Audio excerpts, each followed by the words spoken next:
In this video, we're going to learn how to set up your practice. Setting up your practice is critical to claim reimbursement, and so we'll cover the three most important aspects: setting up your practice address with a 9-digit zip code, setting up your practice with the correct payable to address, and setting up the tax ID and group NPI or individual NPI numbers. Start by clicking on Setup and then click on Practice. This will bring you to the practice information screen. Basic practice information is created based on how you set up your form at the time you signed up for your account. Keep in mind, this form is very important, and the information on this form is critical to the successful payment of your claims.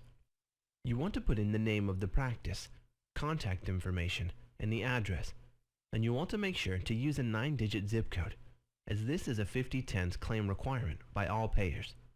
Here we have the payable to information. When you check this box, you're populating the information from the practice's address fields over to the payable to information field. Otherwise, you can uncheck it and put in a different address, such as a PO box.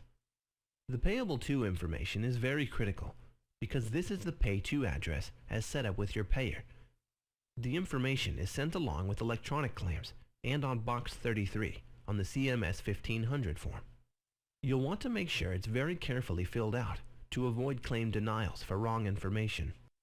For example, if you don't send correct payable information to Medicare, your claim will be denied and Medicare will place it on a 60-day hold, assuming it to be a fraudulent claim. If you don't know the correct information for this field, please use your EOB or explanation of benefits letter to verify the correct address for this field. Now we can set up your legal entity. As a legal entity, you're either registered as a partner, solo, or corporation, depending upon how you're set up. By clicking the drop-down menu, you'll be able to select the type of organization, such as solo practice or corporation. If we choose a solo practice, then the next field is the federal tax ID, and you would type that in accordingly. Group NPI is required if you're set up under a group NPI. If you're set up under your provider's individual NPI, then you would enter that information in the provider setup form. CLIA number is required if you have to submit lab charges.